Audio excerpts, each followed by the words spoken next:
Amigos, parentes, descendentes de Luigi Domenico Mesomo. Fiz um vídeo explicando aquilo que muitos me perguntam sobre Trivovô Luigi. Esse mapa é da região onde por algum tempo morou Luigi Domenico Mesomo e a esposa Tecla Tico. Inicialmente vou expor como se desenvolveu a região.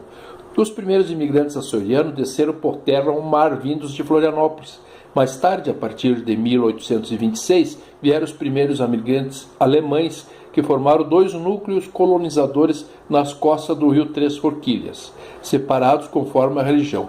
Os protestantes formaram um povoado chamado Três Forquilhas, à direita do rio, e os católicos o povoado de Itati, à esquerda do rio. O rio este, o rio Três Forquilhas, que olhando no mapa vem da serra, pelo mesmo vale onde vem a Rota do Sol, da cidade de Itainhas, e o principal afluente da Lagoa dos Quadros. Fiz um traço vermelho mais ou menos por cima do rio Três Forquilhas, mostrando como se dividiu a região. À direita o município de São Domingos de Torres, hoje Torres, e à esquerda Nossa Senhora da Conceição do Arroio, hoje Osório. O transporte e comunicação na região se dava pelas lagoas e rios onde era possível navegar de Torres, Osório, Itati, Três Forquilhas pelo rio Três Forquilhas, que entra nas lagoas. Enfim, graças às lagoas, a região toda se comunicava pelas águas e o porto central era Cornélios. Os cartórios, que eram cerca de 5, podendo variar em quantia e localização conforme a necessidade. Eram distribuídos pela região de modo a facilitar o acesso das pessoas nos diversos povoados. Mas os municípios eram São Domingos de Torres e Nossa Senhora da Conceição do Arroio, com sede nos mesmos locais onde é hoje. O registro civil no Brasil foi criado em 1874. Eram registrados em livros de assentamento de paróquias, principalmente imigrantes ou pelas prefeituras. A universalização do registro civil deu-se em 1889, de obrigatoriedade do registro de nascimento, casamento e óbito. Em 1889 foi proclamada a República no Brasil, quebrando os últimos laços oficiais entre a Igreja e o Estado, e o fim do regime de padroado. O registro deixa definitivamente de ser uma prerrogativa da Igreja Católica. A partir de então, todos os municípios brasileiros deveriam estar dotados de pelo menos um ofício do registro civil.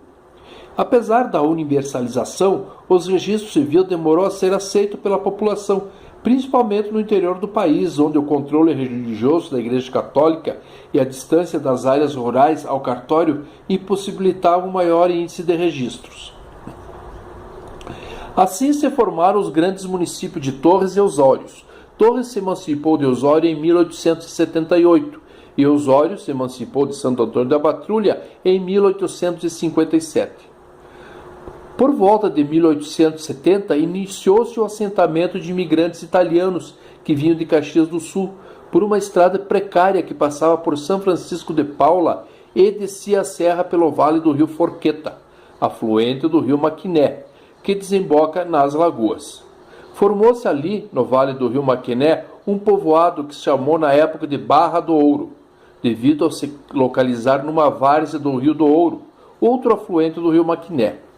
Essa localidade hoje pertence ao município de Maquiné. Apesar das dificuldades, havia bastante comunicação e comércio entre Caxias do Sul e Barra do Ouro.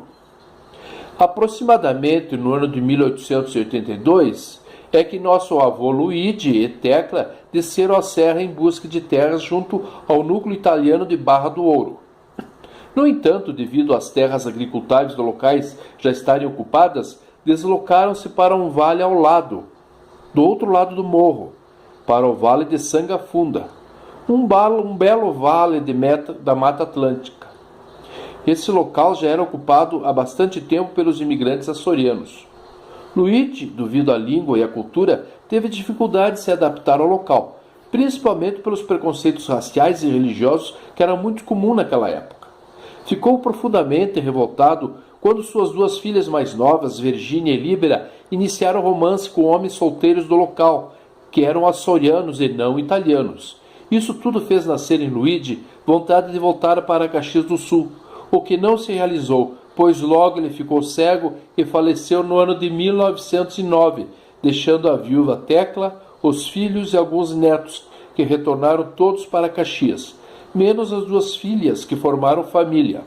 Virgínia com Basílio Correia da Silveira e Líbera com Valentim Joaquim de Matos, que contribuíram com a povoação da região com seus descendentes, que não carregam o sobrenome Mesomo pela tradição da época de se colocar somente o sobrenome paterno nos filhos. Um deles, descendente, é Generi Lippert, atualmente administrador da região, advogado, escritor e ex-prefeito de Terra de Areia. Luigi está enterrado em um pequeno e antigo cemitério nas costas do rio Maquiné. Seu túmulo não mais pôde ser localizado. Pois então, meu nome é Eduardo José Mesomo e sou trineto de Luigi Domênico Mesomo e moro em Lagoa Vermelha. Um abraço a todos os descendentes e se tiver alguma informação a respeito de Luigi e Tecla, por favor me chamem.